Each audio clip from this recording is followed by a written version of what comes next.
রঙিন জাতের বাঁধাকপি যেটা, এটা দেখতে অনেক সুন্দর এবং এটা খেতেও অনেক সুস্বাদু হয়ে থাকে।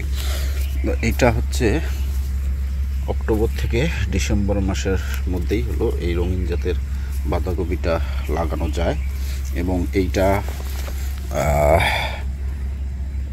70 থেকে 90 দিনের মধ্যে এটার হয়তো ফলন সংগ্রহ করা যাবে আশা করি।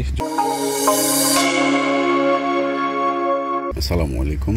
এটা যেটা দেখছেন সেটা হচ্ছে আমার একটা শেড। এই শেডটার উপরে আগে পটল ছিল, পরে আমি পটলটা তুলে দিয়ে এখানে ওই মাচাটাকে ঠিক রেখেছি। এই মাচাটাতে উপরে শসা তুলে দেব, আর নিচে এখানে আপাতত আমি গতকালকে এটাতে হলো এই যে রঙিন জাতের যে বাঁধাকপি আছে সেটা লাগিয়ে দিয়েছি।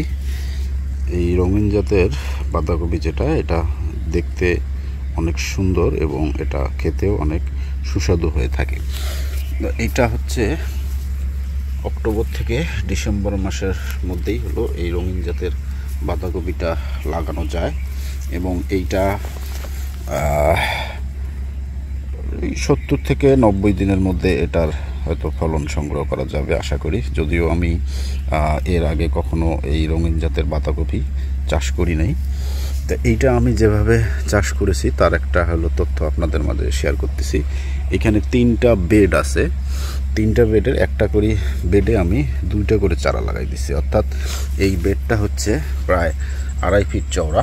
তো সেখানে হলো এই সাইডে একটা, আবার এই সাইডে একটা, একটা থেকে আরেকটার দূরত্ব 2 ফিট আছে এবং এইটা থেকে আবার হলো এই যে গাছ আছে এই গাছগুলোর দূরত্ব আবার 1 হাত পরিমাণ আর কি, 1 হাত পরিমাণ দূরত্বে একটা করে এই রঙিন জাতের বাঁধাকপি লাগিয়ে দেওয়া আছে। এখানে আবার এর সাইডে আবার একটা ড্রেন আছে, এই আবার একটা বেড, আবার এখানে সাইডে একটা ড্রেন। এইভাবে এটা সুন্দর করে এখানে লাগাই দেওয়া আছে।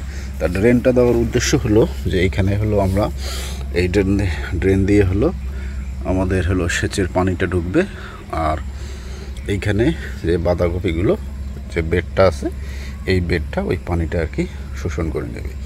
এই কারণে হলো এই ড্রেনটা সুন্দরভাবে এভাবে করে দেওয়া আছে এবং গতকালকে আমরা এটা ট্রায়াল দিয়েও দেখছিলাম যে পানিগুলো কোথাও আটকে কি না। তা দেখলাম মোটামুটি খুব সুন্দর আছে এবং টমেটো গাছ এই বেডের মধ্যে রঙিন যে বাঁধাকপি আছে এই বাঁধাকপিগুলো খুব সুন্দরভাবে আমরা কালকে যত্ন সহকারে লাগিয়ে দিয়েছি। এখন এটা দেখার অপেক্ষা যে এই গাছগুলো এখন কি পরিমাণ হয় বা কি পরিমাণ ফলন দেয়। এই যে প্রতিটা গাছেই খুব সুন্দর, আশা করি গাছগুলো যখন বড় হয়ে যাবে এবং দেখতে অনেকটা ভালো লাগবে। তো এটার পরবর্তী আপডেট আপনাদের মাঝে আমি যথাসময়ে শেয়ার করব ইনশাআল্লাহ। তো সে পর্যন্ত ভালো থাকবেন। আসসালামু আলাইকুম।